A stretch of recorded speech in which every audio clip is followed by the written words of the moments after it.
দুবাইয়ের মাটিতে ভারতের চ্যাম্পিয়ন্স ট্রফির তৃতীয় শিরোপা জয়।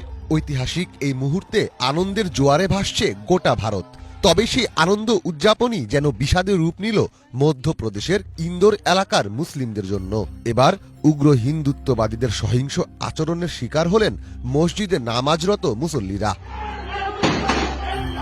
ঘটনাটি ঘটেছে ভারতের মধ্যাঞ্চলীয় শহর ডক্টর আম্বেদকর নগরে।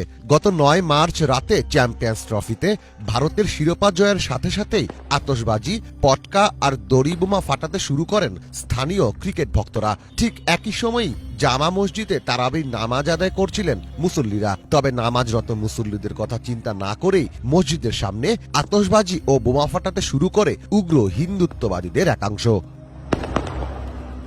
মুসল্লিরা বাধা দিলে ও প্রতিবাদ জানালে মসজিদের ভেতরেও বোমা ছুড়ে তারা। সেখান থেকে ধোঁয়া বের হতে থাকলে আতঙ্কিত হয়ে পড়েন মসজিদের ভেতরে থাকা মুসল্লিরা। দুপক্ষের রেষারেষি শুরু হলে আরো সহিংস হয়ে ওঠে উগ্র হিন্দুরা।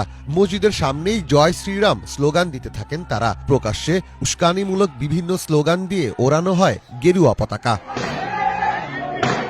এক পর্যায়ে স্থানীয় মুসলিমদের গাড়ি, দোকান এবং বাইক ভাঙচুর ও অগ্নিসংযোগ করা হয়। সহিংসতা ছড়িয়ে পড়লে অনেকেই আহত হন, আর এসবই করা হয় পুলিশ সদস্যদের উপস্থিতিতেই। তবে এ ঘটনার জন্য উভয় পক্ষকেই দোষারোপ করছে স্থানীয় পুলিশ। ম্যাচের পর বিজয় মিছিল বের করা হয়। কিছু লোক একটি মসজিদের বাইরে আতশবাজি ফাটাচ্ছিল। এরপরে উভয় পক্ষের মধ্যে বিরোধ দেখা দেয় এবং পাথর ছোড়ার ঘটনা ঘটে। আমি কোনো ধরনের ভুয়া খবরে বিশ্বাস করি না। এই ঘটনার তদন্ত করা হবে এবং প্রয়োজনীয় সকল ব্যবস্থা নেওয়া হবে। সহিংসতা থামাতে পুলিশ দুই দলের উপর কাঁদানি গ্যাস নিক্ষেপ করে এবং লাঠি চার্জ করে। স্থানীয় মুসলিমদের অনেকে অভিযোগ করেন উগ্র হিন্দুদের অনেকে মুসলিমদের ঘরে ঢুকেও ভাঙচুর চালিয়েছে। মুসল্লিদের সাথে উগ্র হিন্দুত্ববাদীরা সহিংস আচরণ করলেও উল্টো 12 জন মুসলিমকে গ্রেফতার করে পুলিশ।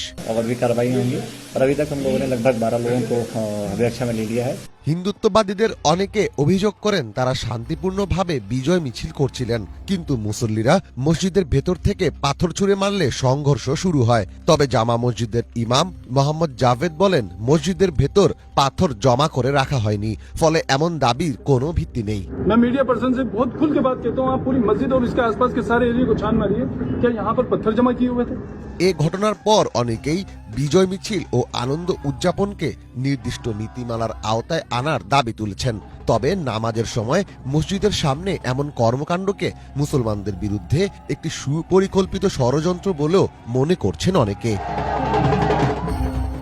মীর ফজলে রাব্বি, বাংলা ভিশন।